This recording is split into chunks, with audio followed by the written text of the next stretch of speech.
Good morning, sir. The topic of our presentation is Credit Risk of Citibank, submitted by Ritopa Chakravarti and Rishi. Now, coming to credit risk, what is credit risk? Credit risk, it is basically defined in terms of the following points. First is the loan portfolio, and second, the non-SLR investments. Now, coming to the loan portfolio, loans that have been made or bought and that is being held for repayment. Loan portfolios are the major assets of the bank and other lending institutions, and the value of the loan portfolio depends not only on the interest rates that is being earned on the loans, but also on the quality or likelihood that the interest and the principal will be paid. Now, coming to non-SLR investments.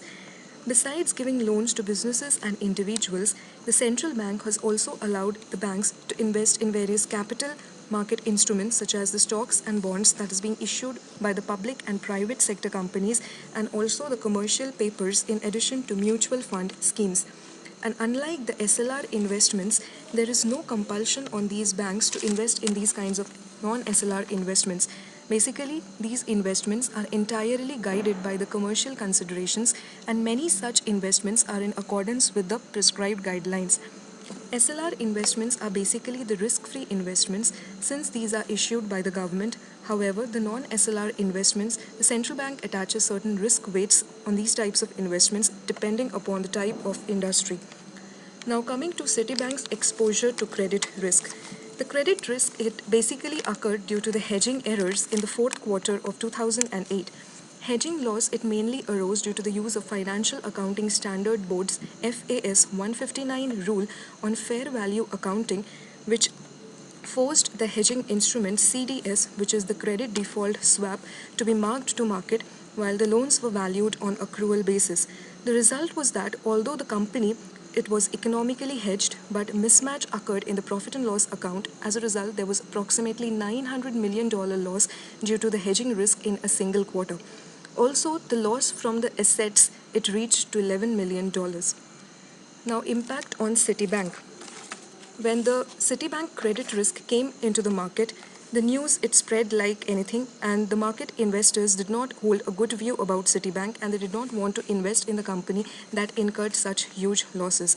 As a result, the share prices it took a toll and came down to 4.8%. Also, due to this hedging default, the investors and organization questioned the Credit Risk Management Committee, as it was the duty of the Credit Risk Management Committee to look into the hedging with respect to the credit default swap. Also, Citibank went for this hedging option without even informing the investors, knowing that there was risk associated with it. As a result, when the default occurred, lawsuits were filed against the organization in different parts of America. Now, the next part, which is the credit risk mitigation by Citi, would be explained by Rishi.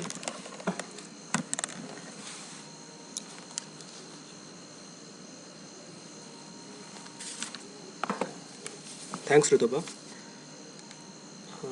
I will be dealing with the credit risk mitigation by Citibank. Financial Accounting Standards based, that is FASB, US Bank Citigroup has outlined a new credit risk modeling framework for its corporate loan portfolio in response to approximately $900 million lost in hedging errors in the fourth quarter of 2008. The managing director of quantitative credit strategy at the company described the methodology as an attempt to provide a market-consistent valuation method for the loans that would put them on an equity footing to the CDS, that is, credit default swaps. This methodology uses the company's huge loan database to provide historical frequencies of default and internal rating transition, a result of which standard risk measures such as beta and value at risk, as well as more historic ones such as expected time to prepayment and expected drawdown, can be backed out easily. Now, coming to the duties of the credit risk committee, there are certain duties which the committee has to follow, like to periodically meet separately with management and the CRO, regularly report to the board on the committee's activities. Line business managers are responsible for managing risk in the area of which they are responsible. In addition, Citigroup's chief risk officer, known as CRO, manages Citigroup's credit, market and operation risk on a consolidated basis under Citigroup's risk management framework, which included risk measurements, risk monitoring, risk control, and risk reporting. The duty of one duty of the committee is also to recommend any proposed changes to the board. Now coming to Citibank's Indian business model. Like most of the banking industry during the late 1980s and early 1990s, the high concentration of leveraged buyout and commercial real estate loan defaults that besieged Citibank provoked former CEO and Chairman John Reed to take an active role in reassessing the bank's credit risk management practices. Citibank began to restructure the corporate lending and credit functions to incorporate a credit portfolio management strategy. Although the focus was mainly on large corporate and middle market facilities, it eventually led to the development of Citibank Loan Index. Now, the current financial position of Citibank in credit risk. The credit crisis of late 2008 and 2009 spared very few in the banking industry. Citigroup was one of the large financial companies that took a massive hit. The stock has traded in a narrow range between $3.50 and $5.13 per share for the past year. In the fiscal year 2010, Citi earned 35 cents per share. Analysts estimate that the company will earn somewhere around 42 cents per share in 2011.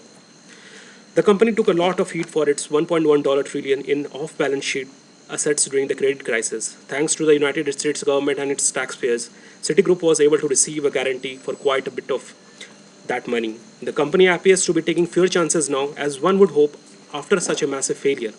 Evidence of improving credit quality is the 35% drop in non-accrual assets on the 2010 balance sheet as compared with 2009.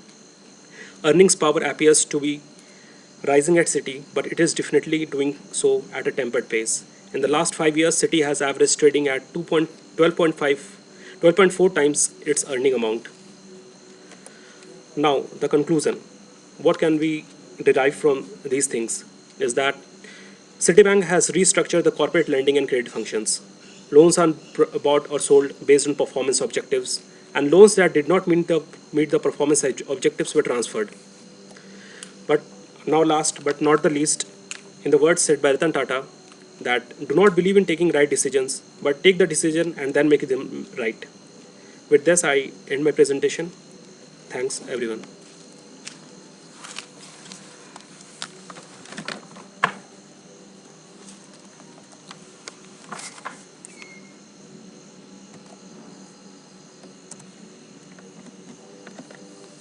For answer.